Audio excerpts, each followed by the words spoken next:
Paintball nerd. Today's guest on Paintball Nerd. They started playing paintball in the early 2000s. They are the executive producer and lead producer for UFC's Fight Inc. And now they are the executive producers for all media for Major League Paintball. Ladies and gentlemen, welcome to the show, Brett Annese and Mike Pacicco. Gentlemen, welcome. What's up, Zyzek? What's up, dude? Great How intro. you guys doing? Yeah, you guys are great intro worthy, of course. So, obviously, you've got an exciting new role in paintball that you're bringing a ton of experience to.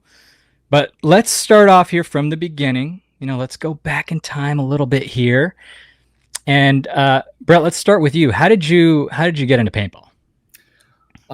Sure. I got in when I was in high school. I got invited to a birthday party of a buddy for woods ball, and people in my community had always been into airsoft, so I had the little airsoft pistol, and that didn't really do it for me, really. Yeah. But pretty much the moment I heard go, and I fired the gun just to see what it would be like, I was hooked. Yeah. From then on, got the starter marker, tip at 98, played in the woods with some buddies in Cranston, Rhode Island. Shout out to that crew. Just kept kind of rising to play divisional stuff, played some 3-man in the NEPL. Got addicted to that part of it, the tournament style of paintball. All started kind of in the woods, just getting the buddies after school. Had a nice area in the back of my house that we would all 15 of us just bring multiple CO2 tanks and get out there. Yes, I've done that. Outlaw ball is what we call that. Yeah. And I feel like that's how it should be, a lot, get your start in the woods, the way the game really started. Do you remember the first gun that you shot when you had a rental? Oh yeah, tip at 98. Okay. So that was your rental gun and that's the first gun you bought. Yeah, I was like, I was trying to get into the spider game. I had a friend who had one of those, but it felt like a little too far from the airsoft gun I had. It was a little more high tech. Yeah. But eventually went over there. Yeah. I was a spider guy. Spider compact. Yeah, spider compact. Yeah, I think it had CO2 right from the bottom. Piranhas were basically a spider, Yeah, it's just the same company, I think, right? But or the same design. But yeah. Yeah. Eventually got a shocker. That was the shoebox. Smart Parts. Big shocker. One. The big shoebox one. Huge one. Oh no, this was the Dynasty style one. Oh yeah, that's new. Yeah. That's new age, man. Yeah. Took me a while to get there. I was using the Tibbin for a while. It was doing right on. Cool. How about for you, Mike? Yeah, very similar. There was a place in Charlotte where I grew up called Metrolina Paintball, and it was all woods, but it was sick. They built trenches and had military style setups. A guy who was a tech for Eclipse right now named Chris Wilson worked there, and I think he helped open it. But I went there for a birthday party. They had piranhas for rentals, and I was just instantly hooked. And for a couple of years, it was just on and off playing in Metrolina and playing woods ball with the friends. And the only place in town was a mom and pop shop called CJ's, and they put on a 3-man tournament. It started to get pretty big, so I started playing that. Played Young Guns with a couple buddies, and we won the series. Nice. But it's because some of the good Young Guns teams who would kick our ass all the time eventually moved up to rookie. We got all the points. Fun fact: Kyle Flores was in that Young Guns division. He ended up playing for Trauma, and a lot of us, once we were growing up and getting good in the Southeast, it was all about the CFOA. You wanted to play there, and eventually by 2004. I had gathered a bunch of high school buddies to play CFOA. We lost every game, but I didn't care. I just wanted to play CFOA so bad. And then that year is when I finally started to meet people, and then got on a good team in 2005, played novice. It was rookie, novice, amateur, pro at the time. Yep. So I guess it would have been D2. Our team was called Disease. We came in second place in Atlanta in the first tournament of the year, and then we were in and out of the semis the rest of the year. So we were competitive, but that was awesome. And then I got to know a lot of the Gridlock guys and some of the Trauma guys over the course of that year. And that CJ's 3-man, it was the breeding ground for a lot of gridlock players. Guys named Jonathan Valley, he would play for Trauma too. But I got to know a lot of them. We would practice against gridlock and Trauma over the course of that year. There was a Paintball Central store next to my high school where John Tinker worked. And I would go after school and just like bug him and play Greg Hastings and like got to know John a little bit. But over the course of that year, they saw me play the CFOA and felt like I was good enough to come play for Trauma and invited me to try out. This is 2006 now. But at that point in time, I'm a junior in high school.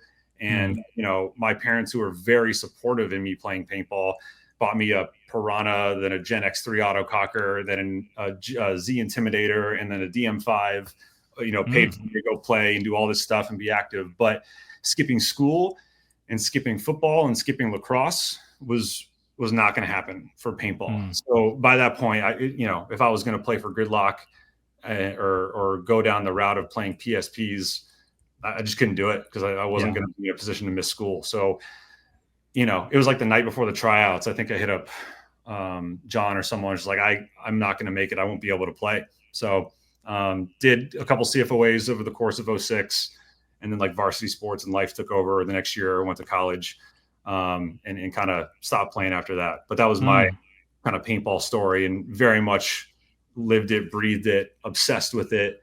My favorite quote from Sunday Drivers is when Maddie says, what does he say? There was nothing that could shrink the amount of time between tournaments. Yes. Like that, right. Where it just consumes your mind and all you want to do is get to the weekend so you can play again. Lived it and loved it. So definitely, familiar with that obsession that players have with the game that we all love. I wish I could have gotten to the level that you did, Zyzek, and experienced professional, but it was fun nonetheless. Well, my mom was quite the opposite. She's like, these people are paying you to go, they're paying you for your flights and hotels to go travel and play this game. Take school off, go do it. You'll never be able to do it again. And so I told my mom, I was like, Oliver Lang just got like $100,000. Like, I could make money doing this. And they're like, no. Yeah. So, well, it's possible, right? Anything is possible. So, especially now. So, I mean, you guys were nerds, maybe even still classify as nerds. So how did you go from, being these paintball nerds to producing a hit show, Fight Inc.? How'd that happen? Sure. Great question. I can jump in if that's cool, Mike. Yeah. I guess, Mike, with the same path, went to the same college, Elon University. Shout out Elon in North Carolina. And both of us got involved in like film production, right? That was our focus. Me personally, one thing I wanted to note particularly on here is, I wanted to be a filmmaker, and that is my aspiration, right? To do like feature films. But one of the reasons I got into the documentary side was because of Heroes for a Day, right? The excessive story. Hell yeah. I showed that to everybody. I was like, this is the coolest story ever. I would show it to my college professors to be like, this is something I want to do, and so for me, like Mike had kind of took a pause on paintball, but after moving to Los Angeles after college, I joined up with a team out in LA area called Wicked, and I played the WCPPL. I know Wicked, yeah. Shout out to those guys, Steph.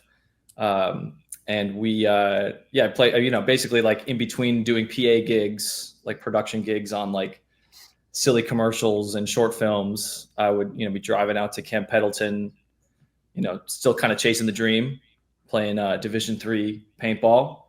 As I thought about it later, like I think towards like 2017, 18, when I started getting more as a higher producer role on gigs and having more responsibility, same kind of thing as Mike was saying, it just became, life kind of hit. And so it was kind of hard to navigate both. But I would always I didn't regret my time playing necessarily. I always thought it was like valuable, but it was like, man, I wish, sometimes I'm like, I wish I spent more time, just focusing on filmmaking. Right. Yeah. But, guess coming full circle, right. And here we are now, like we have, we'll get, I guess, probably more into how we got here, right? But all of this knowledge and this experience I gained is proving to be very valuable. And I feel like with Major League Paintball and being involved in the media sides, like all that experience I had was not, a waste of time, essentially, right? Certainly, yeah. I'm using all of my physical experience to work with my production experience to, have us make some strides in the paintball media side. Well, so tell me about Fight Inc. How did you guys get involved in that? Sure. So Mike, and I can have him talk about it more, not to hype him up too much, but he had been involved with UFC for about a decade. Oh, okay. Mike started as I don't want to kill his story, but started in the editing room and rose all the way up to be the showrunner for all original content at UFC. Oh. Right. He can speak a little more on that, but essentially, how'd you get that gig, Mike? Yeah, go ahead. Yeah, it's not all original content, but I was the showrunner for UFC Countdown for a lot of years. But when I went out to LA after college, just like Brett did a bunch of odd jobs. I was an assistant for an agent. Like if anyone has seen Entourage and the character Lloyd, that was literally me in my life for the first 6 months I was in LA. And then did like odd jobs like production. And I started doing a PA work for this small production company that was always hiring. They always had gigs, and it was because they had just gotten into work with the UFC. This was at the beginning of the UFC's 7-year deal with Fox in 2012. Mm-hmm. There were a lot of really top fighters in Southern California, so they were always high. They always needed a PA or an assistant editor, so I was always working with them. And then I'd bring the footage back to their office. What are you guys doing here? How can I help? And then eventually, I'm just working there every day. So there's a small production company. UFC was their biggest client. Got to know people in that world, people at the UFC. While I was there, I did some other things. I worked on an iPhone commercial for Apple's agency. Really? Eventually, yeah. In 2016, I did some work on the iPhone 6S commercial. Did not direct it. Just did a lot of paperwork. But eventually, I got brought on to be a story producer through like meeting all those people in that UFC ecosystem in LA at the UFC's office in Burbank, which is in LA, and worked on just UFC Countdown for a few years. The showrunner at the time moved on to start his own thing, and it left a void. Who's going to be the showrunner, director of Countdown now? And he recommended me to the UFC to do it, which I was not ready for, but very appreciative to him for that. But so this was beginning of 2019, and I had 13 episodes of Countdown that I needed to get done, and just got to work on it. And I guess the UFC was happy enough with it. They offered me a full-time position in Vegas, which I did for the better part of the past half decade. But while I was at the UFC, I was doing not just Countdown, but other documentaries, directed a few for UFC Fight Pass, did a few other things that are actually kind of still in development now. But Roku came to the UFC interested in doing this Fight Inc. show that they had been developing for a while. And when they came to an agreement, they put me in charge of it as the executive producer alongside the executive team there at the UFC. And, I needed a lot of help getting that thing done. So Brett was the first person I called. Brett had worked on a bunch of like just high-end commercials. He had done some UFC Countdown shoots, and that show Fight Inc. was behind the scenes of the UFC's business for a whole year. It was East. It was only 3 episodes, but we filmed so much content, and knowing what I was in store for going into it, I knew I needed like a ton of help from someone who was really good. So who better than the homie Brett? Brought him on, and we went on that journey over the course of 2023. It was very challenging. I'll just say that, but we got it done.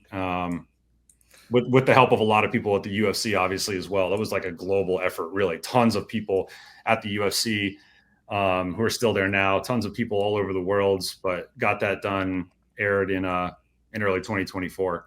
So that's the long answer. But it was like, the culmination of like a whole career working on a lot of different stuff, but mostly working with and for the UFC. So right place, right time when they did this show with Roku, and they needed someone to help lead it alongside the executive team there.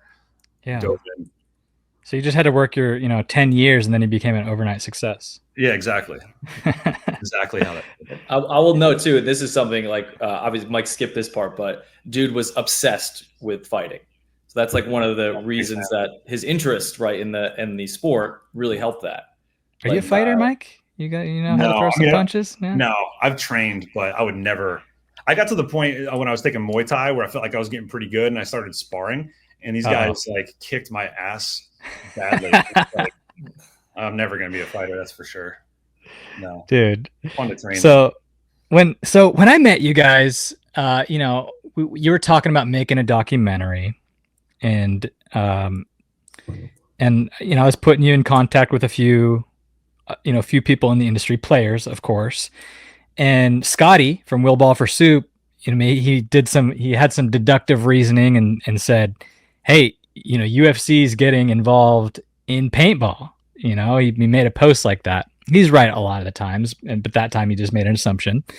What are you guys doing in that realm? Are you still making a documentary? Is that still going on? What's the deal there? Yeah, as far as like our efforts initially, right, to make a documentary, it's a good question.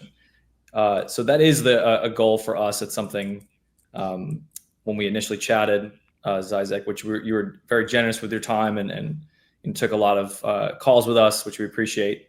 Want to shout that out as well. But yeah, the idea, like when Mike and I first kind of expressed interest together in doing this, was we don't, there's a lot of paintball documentaries for paintballers out there. And there've been, a select few that have done some good work. I don't want to, cause any of them harm because, like I shouted out Patrick Spore's work already. But there hasn't been to the level of where you get behind the scenes with some of these athletes. And me, I've been following the sport since I've been playing, right? Like all of the pro divisions that, the PSP, NPPL, now NXL. And I'm fascinated by like the lives that these guys get to live. And there's not really a lot out there that gets, more about who they are, right? To get me to root for them and root against them. And that's something that with Countdown, Mike did very well, right? Where, we were doing that like so much, like Mike was saying, we did a lot of work on that. It's like every day we're thinking about like how, what are people going to appreciate about this story? What are they going to not like about this story? What's going to get them to react, right? Either, particularly with that model, like a lot of times the fighters that get the most attention, they're enemies or they're villains, right? Yeah. Story, tension. Exactly. Yeah, correct. And I think, and we were actually honestly curious, like, are there palpable stories out there from athletes around the league? And that was what you helped us do some research on. With a bigger project, you for especially documentary stuff, it's not just go shoot it and see what happens. You got to prepare and get to know people that you want as interview subjects and characters in a documentary. So we just started reaching out to some of these pro athletes and found some fascinating stories that I'd never heard before. I'm like, why, Mike and we chat all the time. We like, why isn't this story out there? Like, why hasn't anybody invested the time and or, money, right? Because there's a lot of times some of these high level docs require financing. Why hasn't anybody invested that into these stories? And the answers are all over the place, seemingly. I don't have the answer necessarily, but we felt a little bit, I guess, honored, right, to try and create that story and or create multiple stories, right, for a documentary. And that's sort of, over the course of the last couple of years, as we've been getting in touch with the league and in touch with Tom and Major League Paintball, that was what we had pitched to them, right? And like, hey, you guys have some great stories here. We would love to help you tell them and organize it in a way where, it can be in addition or to enhance the product on the field. Because the product of the gameplay is very high level, right? Like these athletes are enhancing in every. We saw it like, you know, just even over the course of last year with a team like Fit, right? Like where like they're elevating everybody else's game with their gameplay, right? Yeah. To match that, and I think that the product on the field is tremendous, and you know, having to elevate that is exactly what Mike has experience doing as a director. So we felt, you know, I guess I don't know if it's responsible at this point, but we felt like you know, this is something that we should do, right, with our experience and our passion for the sport. Well, you know what they say is if you have the knowledge and the know-how and the experience, it is your responsibility. It absolutely is. Yes, sir. Mike, do you want to add anything there? Yeah, I mean, it was interesting because I really disappeared from following the sport. I followed it very religiously, you know, like Heroes for a Day. Obviously, like I didn't go to a single CFOA tournament without watching Serial Killers the night before, sometimes twice, right? Love it. But really during that time when I was away from it, especially like 07 to 13, I wasn't watching anything. And Brett dragged me to Camp Pendleton in 2013 to play, which was a lot of fun. But even then I kind of dipped back into it and then went back to like being consumed by work. So when we, you know, last year started going like, what's going on with paintball, I expected to tune in and see like Serial Killers 5 and like the new excessive story for like all these other different teams. And there are some like cool docs out there, but none like Brett is saying that had like this big robust like backing or done at like a really huge scale. There was none of that, you know. There was now like a live stream that was really cool that it was not there before. So that was cool to see. But that was, I don't know if it was like shocking or surprising or what, but I just, felt Why aren't like we doing it? Right. Felt like paintball might have advanced a little bit more, and it did. Again, like the stream and what Go Sports has become is awesome, you know, building that into what it is. But why isn't there something like at the level that like, you know, Brett's commercials are or UFC shows are? Like, what if we could figure out some way to bring something at that scale and production value to this amazing sport with all these amazing stories? Why don't we dive in, start talking to people and see what's there and see what we can make of it, you know? Yeah, I think what Brett said earlier is correct, where, you know, we make a lot of media and movies for people that are already playing, and they're not really catered towards a non-paintball audience to get people interested in the lives of a professional paintball player. You know, if you look at the guys at the top of this game and the lifestyle that they live, it's amazing. It's incredible. They have total time ownership. They play paintball on the weekends, and the rest of the time they're having the time of their lives. I want to know about that. If I'm a kid in high school and I don't see myself as a student or working in corporate America, that's something that's going to spark something within me. That's going to spark a fire with me. Hey, maybe I should play this game. You know, maybe I should check it out. Maybe I'll get excited about that. So how did it go from, hey, Tom, you know, we want to work on a documentary, to you guys being the executive producers for all media for Major League Paintball? It's a great question. It's a lot of time, I guess. Tom has been probably had a lot of missed calls from me over the last couple of years. He's ignoring you?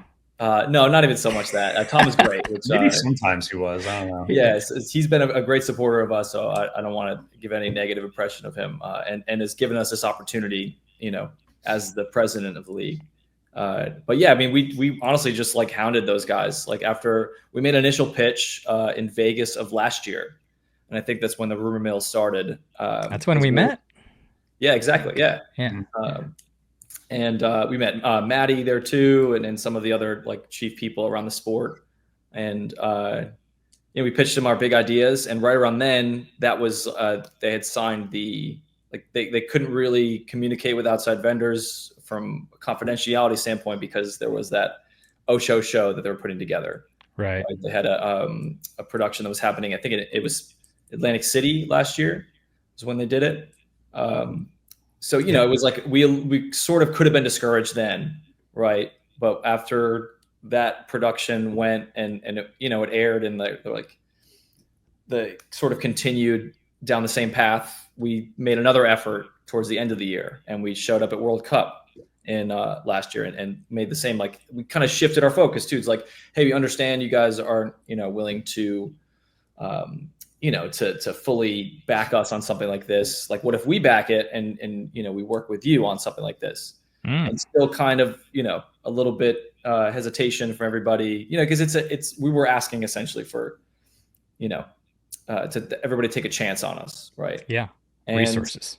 Yeah. And so after the year ended last year, we sort of like regrouped on our focus and, understanding the current landscape with the business end of everything, right? The paintball, at the end of the day, like, the league is a business, right? And that's what we sort of catered our approach towards, right? And continued further conversations. And Tom, in the beginning of last year, committed to having us on as consultants, right? To commit some time into, just to sort of see how the Go Sports operates and how they handle their media, and see if there's any improvements and or suggestions we could make. Did you have some? Mike can speak on that too, but like, I thought that was a great experience. We were there in Tampa. We were at the award show after that, and just was able to talk to so many people around the league. Awesome. Like, it's just a great community. And I'm sure Mike can second this, but following that, it's like, dude, like, we got to do this. Like, we got to figure something out here. And so, continuing all the way up until Ohio, the Cincinnati event, we had like made kind of like a pretty big opportunity to present to everybody at Major League Paintball. And I just showed up and just kind of was like, let's talk about it, guys. Let's figure it out. I think they took that as I guess they thought that was some courage, or at least I still was interested after, whatever 9 events we had been to at that point. And the next thing on the schedule was this Disney Ocho show that we just did last Friday. And it's hold on. So Cincinnati, what did you pitch there? So our roles precisely now, right? It was so you told Tom, like, hey, we want to be the executive producers for all media of Major League Paintball, and he said, okay. Correct. Just like that. I think it's not going away for a while. There's been a lot of media guys who have come and gone in paintball, right? Well, persistence is key. Yeah. Yeah. And I think also showing that we are former players. I mean, Brett's a current player, who love this game very much, and really see its potential. I don't think there's been a big media person, whether it's the guys who did the Smart Parts World Championship or the NXL in its first iteration, or anyone that came in this as a media person to try to elevate the media side, that was a player or someone who loved the game as much as we do, So I think just persistence and letting them know that, we weren't just coming in to look to get something done and leave and put it on our reel. I mean, there has to be a value add. So like, what did you say to Tom? Like, because obviously you're not just like, hey, we're going to be executive producers. You have to have, this is what we're going to do for the league. So what did you tell him? Right. Good question. Well, we can go into some of that just because some of it's still ongoing. Sure. But yeah, I mean, it's just strategy for a lot of like all media, essentially. Right. And particularly what we had talked about earlier with the storytelling elements. Yeah. We're looking to really start utilizing the apps like we have already access to, right? The social media apps. We have YouTube, we have Major League Paintball Plus. That's a big market. I think that we could just gain a lot of eyeballs with the content that we're already creating. Yeah. It's also strategizing ways to showcase the game to a bigger audience, right? There's some behind the scenes conversations I can't get in at the moment, but this Come on. Like bigger broadcast capabilities of the sport, right? Cool. So it's not like I'm a paintballer, I can go to Major League Paintball Plus to watch this. It's like I'm a sports fan, and this is a sport on this platform that I can watch. And that particularly is something that we can provide like on a higher level, and have had experience doing it. Right. And Yeah. one of the things that we, through our consulting earlier in the year, we chatted about quite often with Tom and the league about, getting this out there, getting this sport on a streaming service or on a, television program. And it starts right, like with putting our best foot forward with our media. Mm-hmm. And not to, bring anybody down the league, but there's some marketability, right, that we could get better at around the league. Sure. Of course. Like, so there's just it's guys shooting guns. It's tough sell sometimes with big brands. Yeah, that's what I've heard.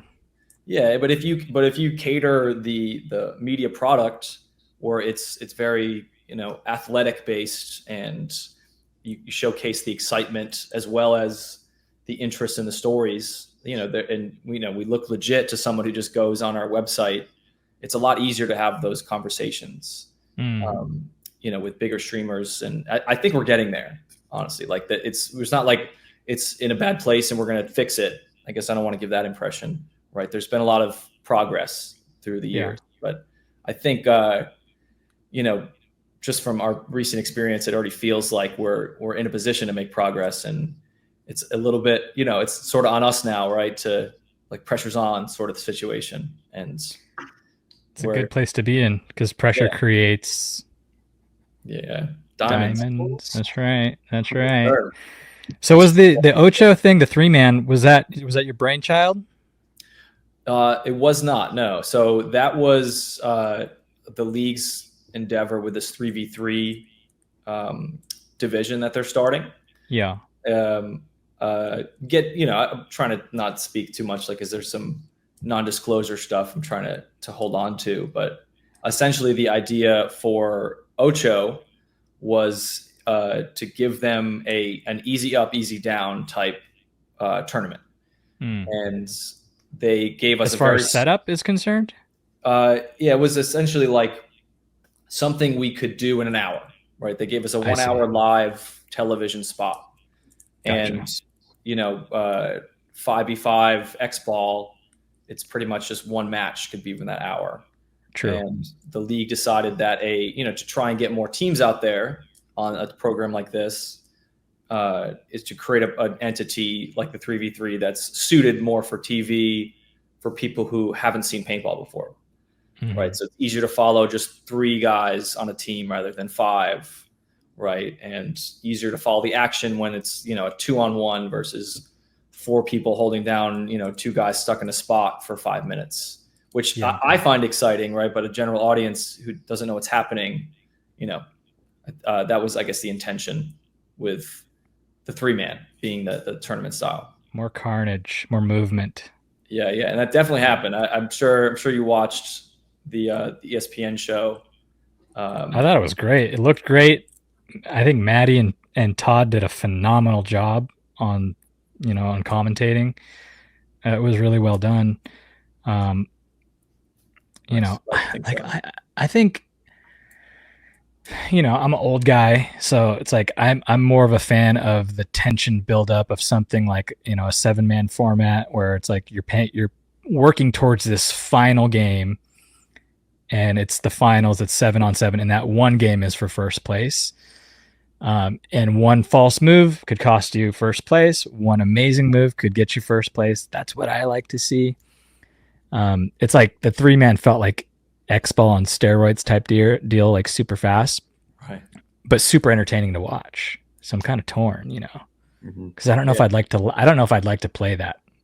But it was fun to watch. Nuts out there. Yeah, I know. I was on the. So Mike was in the studio directing with the Disney team, but just on the field, like there was chaos out there. Yeah. Like, and that I will say, like the limited time that we had to organize a complete live show. Like everybody, it was a great team effort, from the teams to Jason and his team putting the field up, to Tom in his organization of getting this deal done. It was a great team effort, considering we had just an hour. Wiffle ball was right on our backs, pretty much cut right after the trophy to them. I think it was a success in that regard, right? It was a team effort there. Yeah. And even, you know, just as far as ESPN is concerned, like perhaps that's not where it's the best place for paintball to be ultimately, but being recognized as a professional sport, I think is very valuable as a sports fan myself, right? Like, 100%. I'm a huge football fan. I'm a Patriots fan, Red Sox fan. You know, I watch sports year round, and ESPN. If I want to know the score of a game, I'll go there. I'll go to the ESPN app, right? Mm-hmm. And seeing that on this app, right, for download or for viewing, it's exciting to me as a sports fan mostly, but also as a paintball fan. Like, I would love to see an opportunity for like the scores of the NXL matches to be on there one day, right? They recognize us. It's like, that's, people are like, what is this? NXL on the ESPN app, right? I see it. I could see it. Yeah, exactly. Not that PB Leagues isn't great. It's a great system, but finding that through various clicks and forwards isn't easy for someone who's never seen paintball before. Yeah, but if you just had it in there on a sports page and you could just see it without searching a team name or something like that.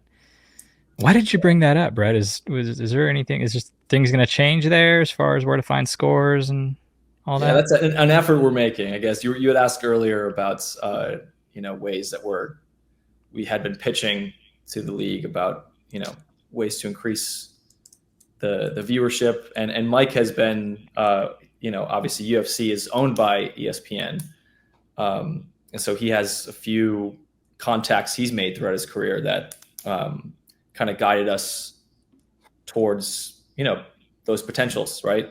And yeah, we were like, for instance, after the Ocho show, we sent a bunch of clips to SportsCenter to potentially put on the top 10. I think they showcased like a couple in the beginning. So not a super successful endeavor there, but in the future, that's like I think a valuable connection we have, right? Yeah, it's progress, right? Yeah. Like what you said, Zyzek, about me, directing stuff. It was overnight. It took just 10 years overnight. I think every opportunity we get, is another step forward. We're not going to be at the highest level on the biggest, platform right away. But these are all very positive steps.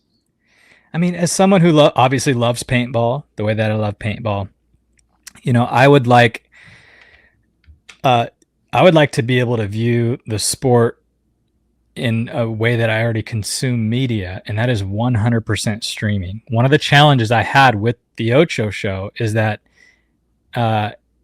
yes, I could watch it on YouTube TV. Yes, I could watch it on Hulu, but I needed a provider, which I don't have. I don't pay for cable. And I know a lot of people don't.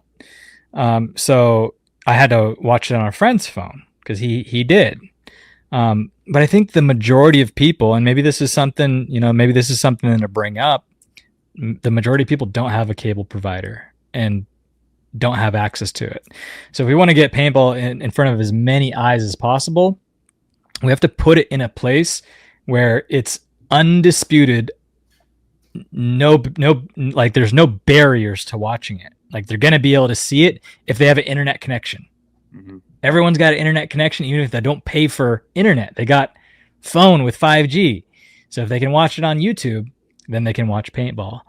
So I think, I'm sure you guys have already thought of that, but I just want to throw my 2 cents in there, Of course. No, we definitely agree in that regard. Obviously, ESPN, like we mentioned, for the reasons I mentioned, is progress, right? Yes. For legitimizing us as a sport. But yeah, certainly, like a lot of professional sports are adapting that as well already, particularly in the soccer world. I'm not sure if either of you guys are big like English or European soccer fans, but they're strictly streaming now. Some of them, Smart. Right? Paramount Plus and Peacock are putting sports out there. A lot of these, that's the new market, and so you're definitely on something there, and even YouTube as well. We have this giant following just from the paintball community, but it's, anybody can go on YouTube and find our stuff.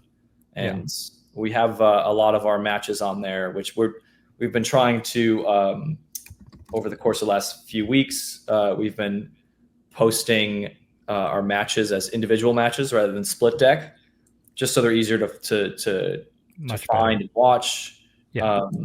Some of the best matches are happening in the middle of a boring match. Yeah, true.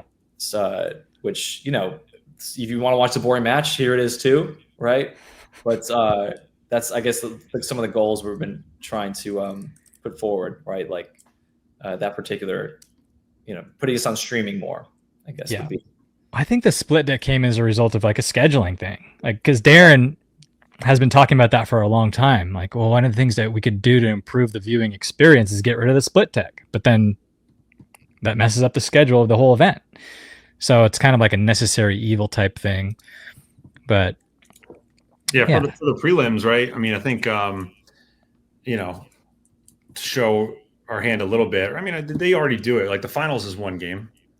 Yeah. Right. You can tackle that logistical challenge, then really pump up the very important games like the semis and the finals. There's some room to do that, to have single deck games, for the very important matches. So that's one example of many of things that can be improved upon, Well, so Brett, before you say that you can't tell me something, there's something's top secret or whatever, but tell me what exciting things that you guys have in the works that all the paintball nerds can expect to see now that you guys have taken such a big role within Major League Paintball. What can we anticipate? Sure.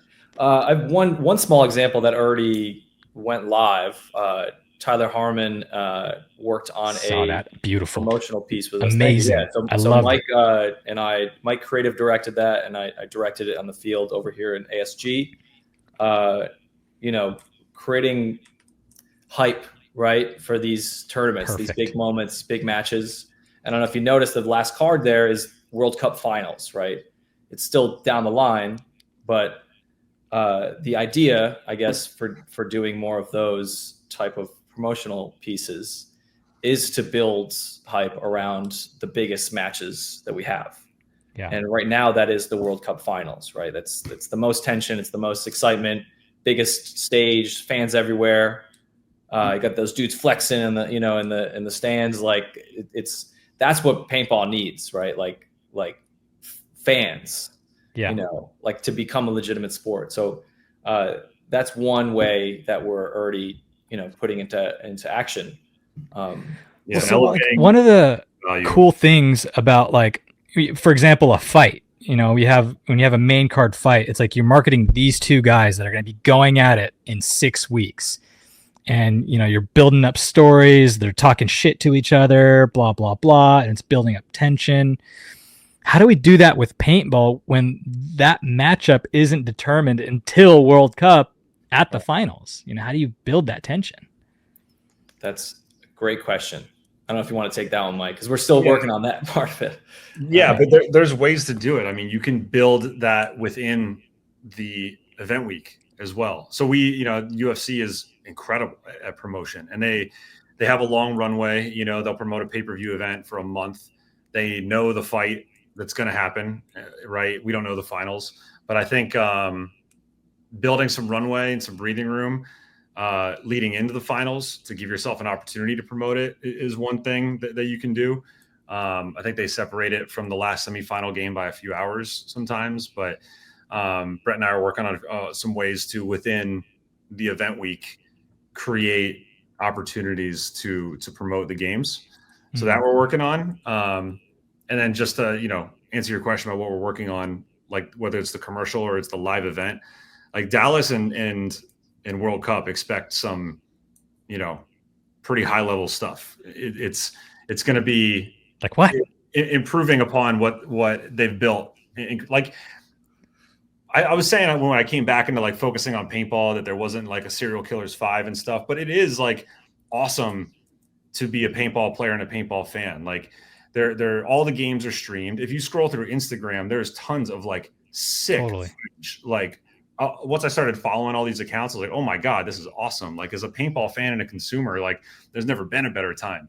But as a non-paintball fan, you need a certain style of storytelling and a certain level of production value brought to each of these pieces of content, especially the live product.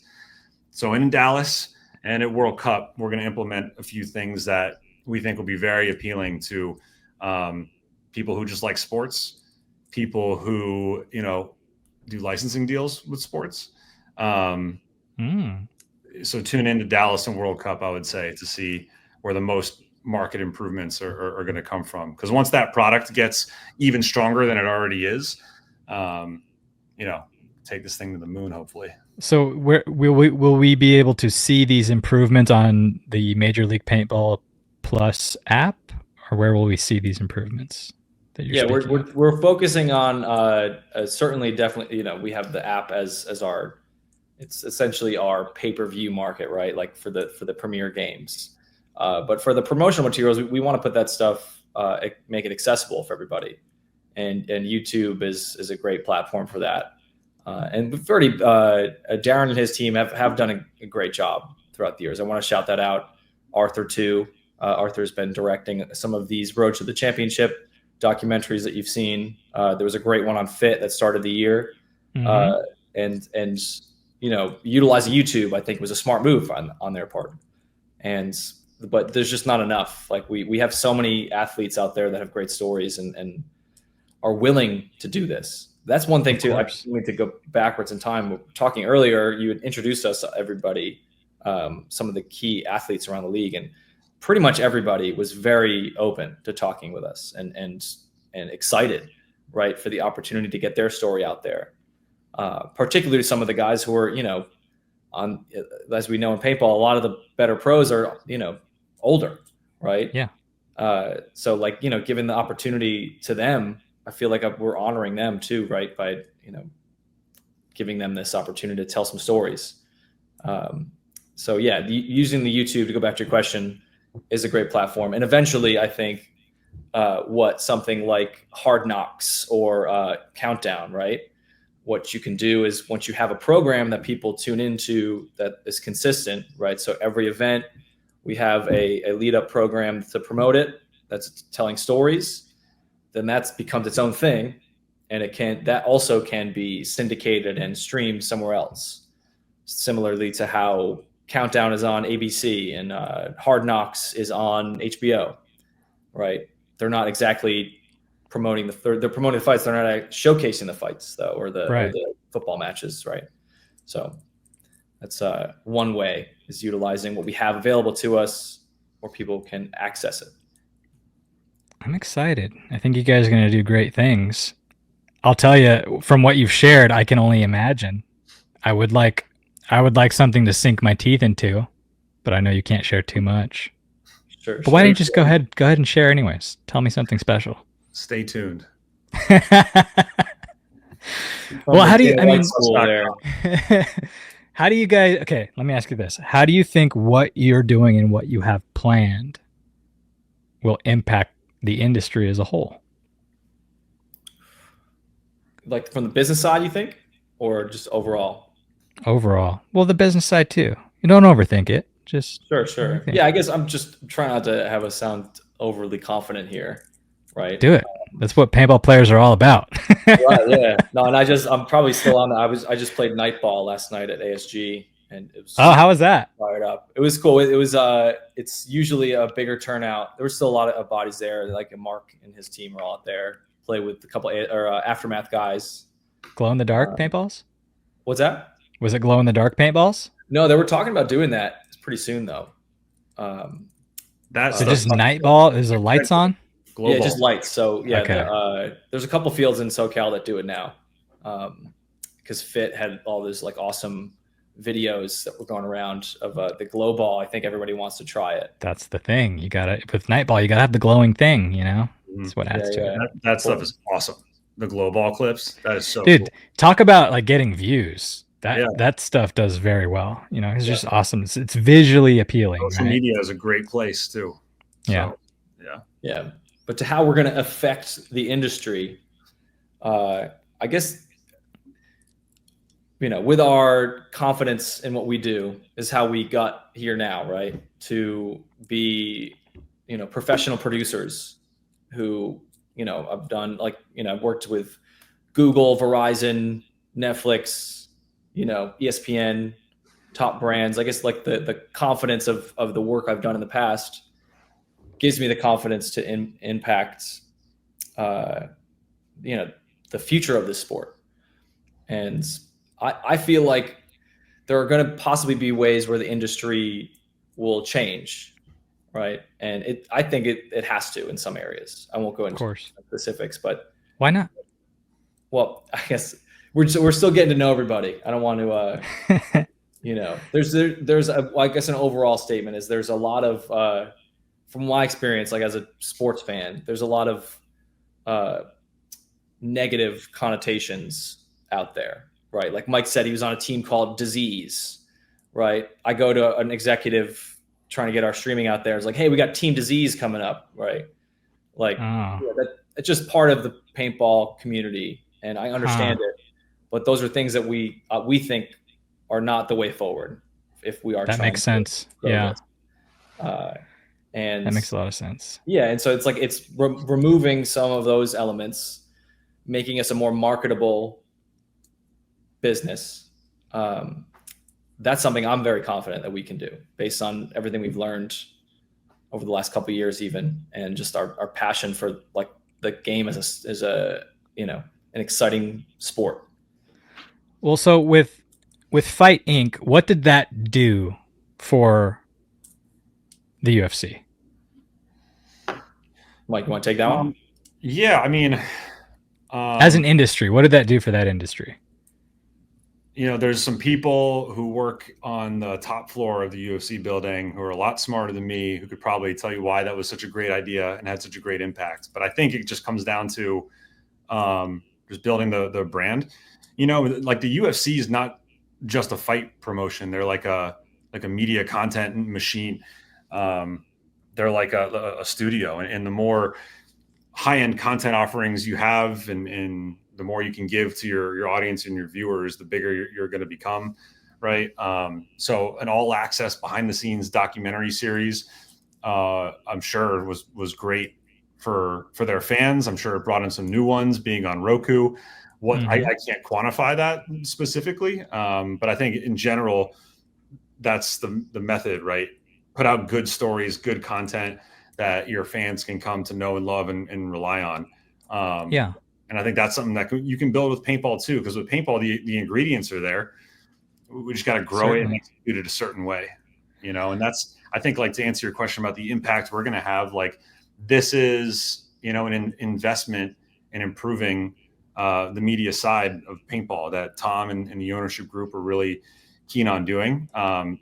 Major League Paintball doesn't have to be in its essence just a paintball tournament 5+ times a year. It should be a really valuable and entertaining media property. There's a lot of value that you can create with your content and your media. So focusing on that, investing on that, bringing in guys like us who have done media stuff before to try to improve it in certain areas, we hope is going to have a primarily positive impact on the sport. Well, it will. And that's the reason why I asked what impact it had, because, you both seem fairly confident.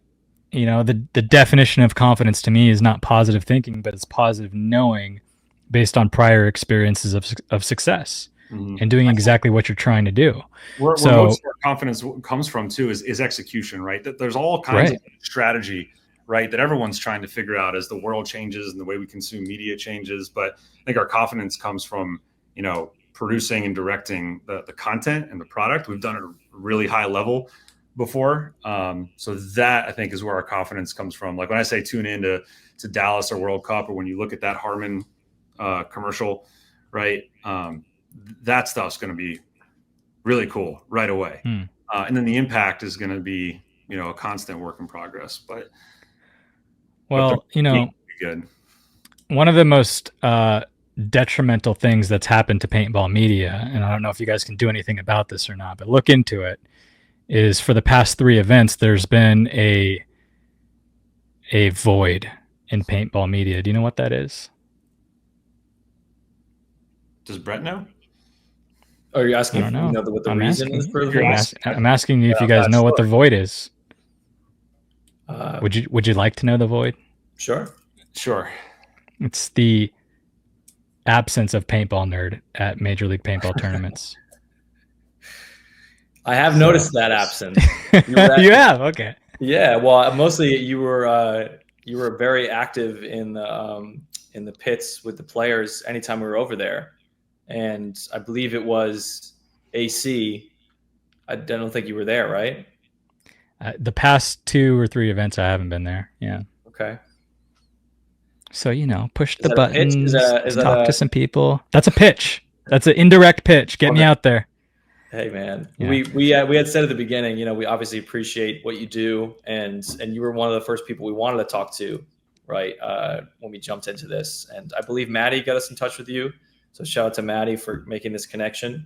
Oh, But did yeah, he? definitely appreciate Didn't what even you know do in this space, right? And I think nerding out on the game is very valuable to the business as a whole, And so yeah, certainly let's talk. Yeah, Yeah. let's do that. You guys got my number. I love that stuff too. Like I'm a big lacrosse fan, and I follow the PLL Yes. pretty closely, and they've got that guy RJ who Yep. does the same thing where he's like live video blogging from like all the events, and it's great.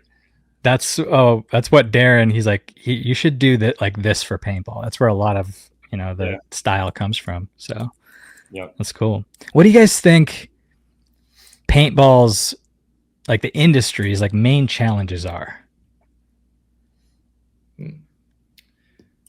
Challenges, I think, in understanding the business a little more, just how, especially with NXL, it's particularly like the competition in the equipment, I think, is a challenge.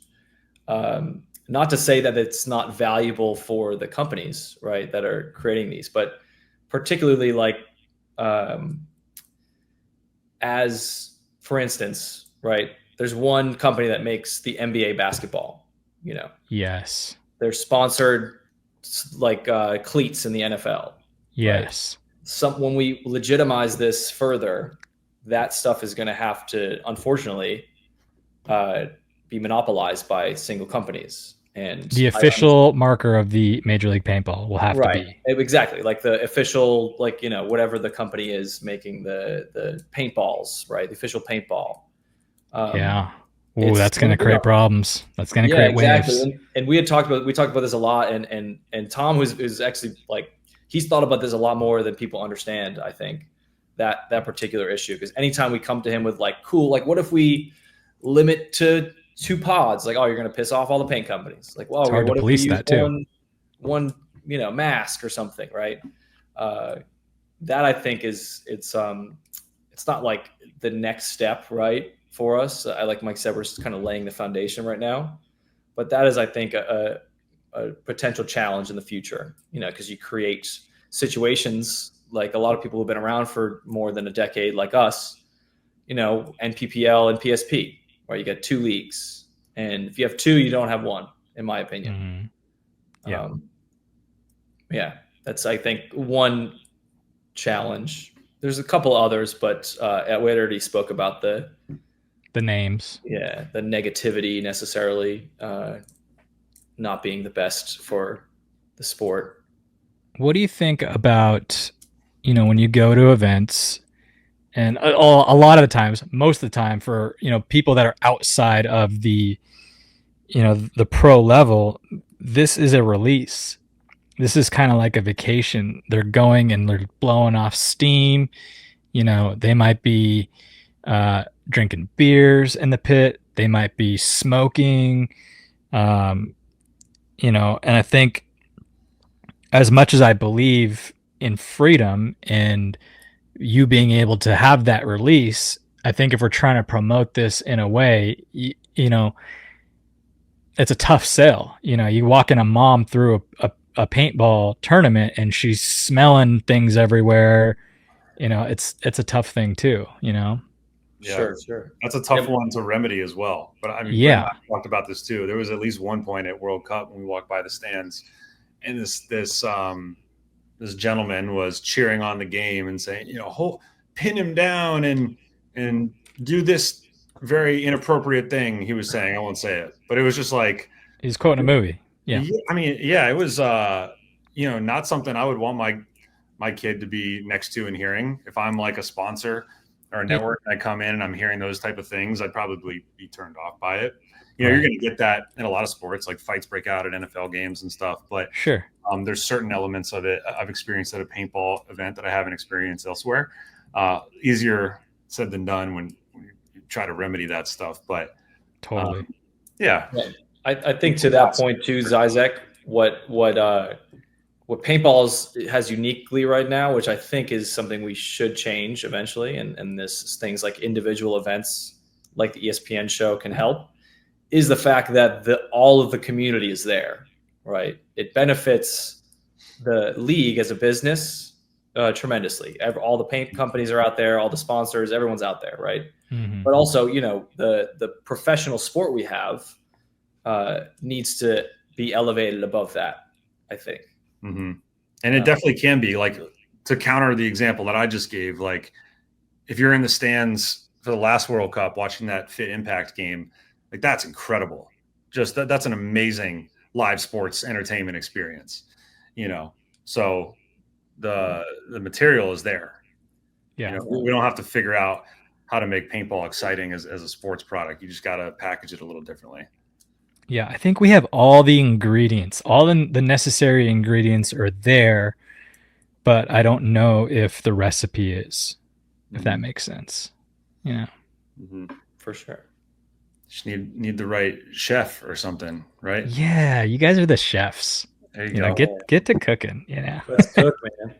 That's the plan. Cool. Well, anything else you guys want to share? Paintball is awesome, and it is awesome. We can impact it in a positive way. I hope I can get out there and play a little bit more again because I miss it. It is awesome.